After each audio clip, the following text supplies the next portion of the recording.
One good day in a row. I remember crying out, Lord, just one good day in a row. That's all I want. I could work off that. Every morning I would wake up hoping that it would be different. And every morning I would wake up to this deep and abiding sadness. This pain I couldn't shake and I couldn't control, and I knew there was no good reason for it. I was broken. My business was broken. And yet circumstances around me said this shouldn't be happening. But I kept spiraling over and over, and this was a deep one. My hope was fractured. I was confused. And I was having thoughts of ending my suffering. But in that moment, instead of acting on my despair, I asked my wife to take me to the hospital. And instead of taking myself out, I checked myself in. That part of my story is not that unusual. In fact, it's happening in the lives of thousands of people around the world every day to different outcomes. What I want to share with you is how an accurate diagnosis, labels, treatment, and support have led to a remarkable recovery and a message of hope. I'm not a doctor or a psychiatrist, and I don't have a degree. This talk is not a prescription. I have my story. I believe that the most powerful thing we can share is our story. And so I'd like to share mine with you. My name is Clifford, and I'm a bipolar photographer, and I mean that in every sense of the word. Not only do I get to travel to the extreme ends of the earth, to the Arctic and to Antarctica, photographing and guiding, but I carry with me the diagnosis or label of having bipolar disorder. I believe that we can overcome the debilitating effects of our illness to live successful and emotionally fulfilled lives, and I believe that because I've lived it. I'm doing it right now.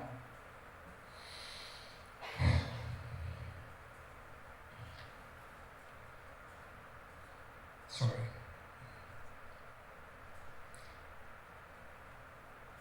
I had to go ahead to get ahead. There I was at the bottom of what felt like a deep pit, looking up, and I didn't know my way out. And while I was in the psychiatric ward of the hospital, two things were about to happen that at the time I couldn't understand their significance. I mean, there's times in your life when there's everything that happened before a moment and everything that happened after, and this was one of those times. Years later, I came to understand that this was not my bottom. This was my tipping point. The first thing to happen was I got an accurate diagnosis of bipolar disorder. For those of you who don't know what that looks like, it's an extreme mood disorder that goes from depression to manias back to depression again, rarely living in that blue normal zone of emotion. I have bipolar 2 disorder, which meant I used to go from depressed to almost not depressed, back to depressed again, and then back to almost not depressed, and occasionally I'd get to jump into those fun manias, never reaching the full-blown mania of bipolar 1.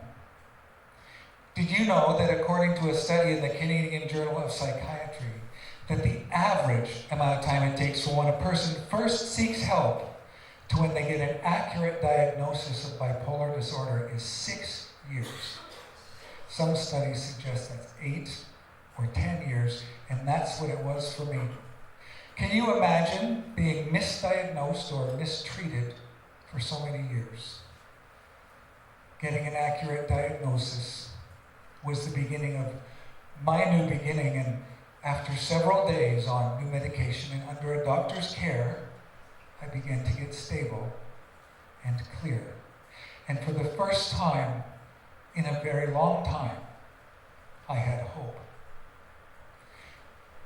We do not suffer in vain, but we hold on to hope for a better future. And as we push through, even as we are enduring the moments and days of our deepest anguish, we can still hope. A hope that one day we will all get to the other side and embrace a new normal. Viktor Frankl, a survivor of Auschwitz, wrote, "When we're no longer able to change a situation, we are challenged to change ourselves," and that's a hard saying, especially for somebody with a mental illness.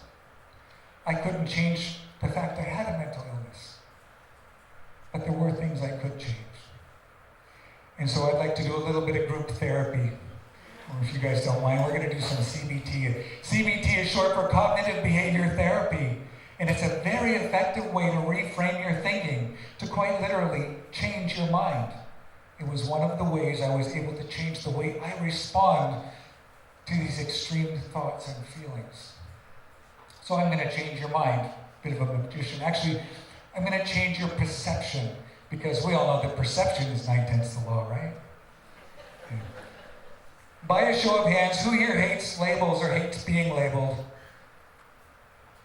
Wow. Pretty much every one of us. And I'm sure for every one of you, there's a very good reason. But stay with me. We're in the grocery store and we're hungry, and we're going to go and pull down a box of snacks. But wait, you're allergic to peanuts. What's the first thing you do? You look at the label. I'd say that label is pretty good, wouldn't you? It's a good label. I've come to believe that labels are neither good nor bad. It's their use that can be good or bad. And for those who suffer with mental illness, a label can save your life, just like the label on that box of snacks. Labels are not who we are, they are what we have.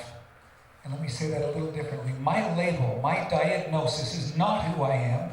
It's simply what I have. Let's do another really quick one. What's the one thing somebody being treated for a mental illness hates to hear? Did you forget to take your meds? I thought a few people would laugh at that. We've been there. Let's reframe that right now. What if when somebody says that to you, what they're really saying is, hey, I care about you. I notice you're behaving differently. Are you okay? Yeah. So with CBT, I was able to reframe my thinking and renew my mind. I was able to challenge those automatic thoughts and feelings I had. It used to drive me crazy. People would say things like, oh, just pull up your socks. Or, oh, think happy thoughts. I forgave those people. I still do. It's proof that therapy works. I'd like to share a quote by my favorite philosopher in life, Dr. Seuss. When you're in a slump, you're not in for much fun, and unslumping yourself is not easily done. And he's right. It's not easily done. It's hard. And it's possible, but it's not done alone. You see, this is not an I battle. This is an us battle. We battle this together. And as a father to 4 children, I know this all too well. I wanted my children to see a father. I wanted my children to see parents who, in spite of our shortcomings, were able to reach for our potential, a potential that up to that point had eluded me. And I am thrilled to say that my children have watched my recovery and been an important part of my journey. I'd like to, because this is an us disorder, they haven't been unaffected. But they have parents now who are able to advocate on their behalf and help them through their own struggles, their own labels, and I'd like you to meet my family. This is my oldest daughter, Holly. And my grandkids. This is my middle daughter, Sarah.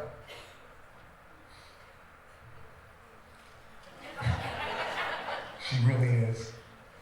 This is my son, Joshua. I want you all to know that I am very proud of every one of my children.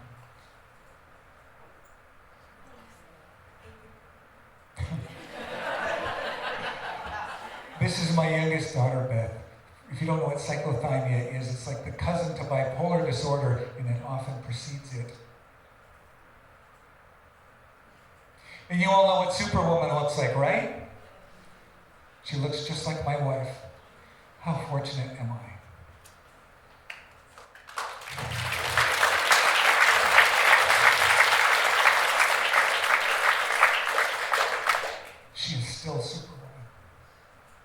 We can break the cycle of silence and suffering and isolation by battling this together, just like we're doing right here, right now.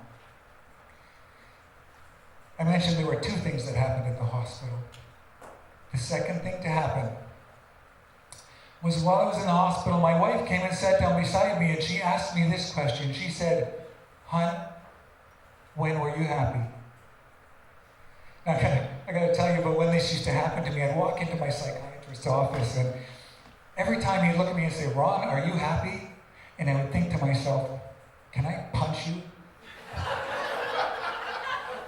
I didn't, but I also didn't have a concept for joy or happiness that had left me so long ago. What's unique about what my wife asked me was how she framed it. And she said, "When were you happy?" And I was able to immediately say when I was photographing, when I was retouching, and when I was teaching.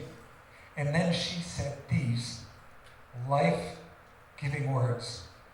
She said, "Then, hon, whatever you do that." In that moment, I had permission and support to do the things I can't help but do.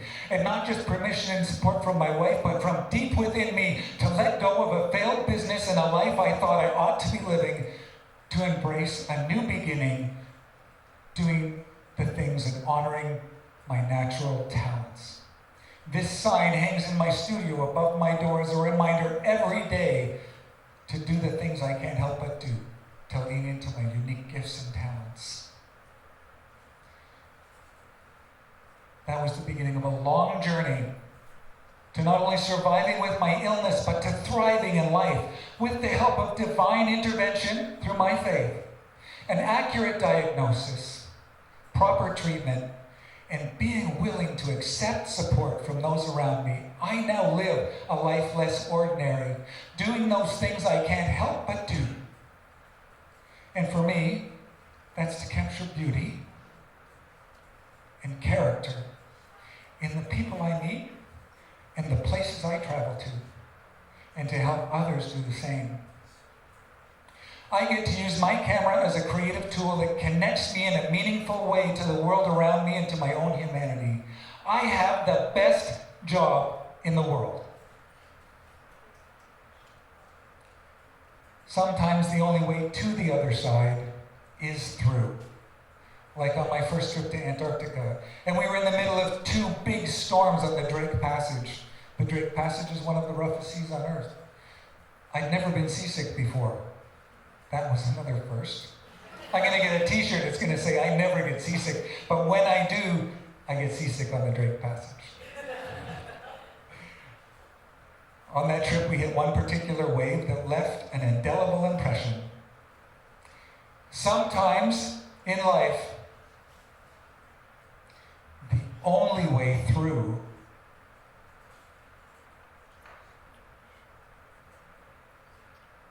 is through. That's the truth.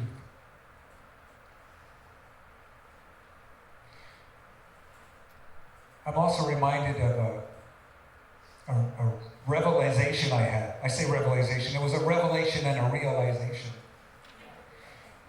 I realized what it was about the polar regions and especially Antarctica that so deeply gripped me. What I realized was that life survives there in spite of the harsh and relentless forces against it. Life has found a way to thrive in the harshest environments on Earth. I mean, consider the penguin.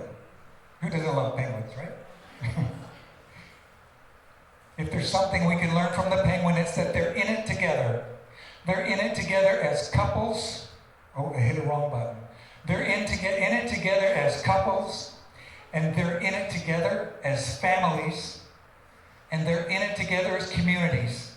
And they don't only survive, they thrive.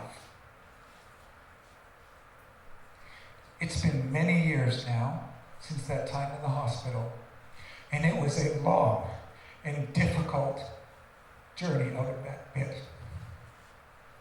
I now have a new normal, and I have many good days, but I have them one good day in a row, and then another, and then another. I can only handle one good day in a row, and because of that, I have so many good ones. In the words of Maya Angelou, do the best you can until you know better. And then, when you know better, do better. I'd like to leave you with my final thoughts on ice and icebergs. There is something about polar ice and icebergs that grips me to my soul, and I know that I'm not alone. Icebergs are these magnificent floating works of art that are created when huge sections of ice, sometimes the size of whole cities, break off an ice shelf, and that's what creates these tabular icebergs that we see. Other icebergs are created when huge walls of ice calve off of a glacier and crash into the sea, and this is the birth of an iceberg as it begins its life in the ocean. We all know that only a small portion of an iceberg is seen above water, and up to 90% is below the surface. And what's happening below the surface is that ice is being shaped and carved and eroded by the relentless forces of the ocean against it. And this continual eroding and carving causes the iceberg to break and melt and shrink, and it gets lighter and lighter until eventually the bottom becomes lighter than the top. And it flips. It reaches its tipping point. It flips to reveal the most unique and beautiful sculptures I have ever seen. If you've ever seen icebergs on a cloudy day, you'll know that they seem to glow from within this radiant blue. There is nothing like it. It's as though they have their own light source. And I believe what's true about the iceberg is true about every one of you, and it's true about me. We are made unique and beautiful, not in spite of life's relentless forces against us. We are made unique and beautiful because of them. Thank you.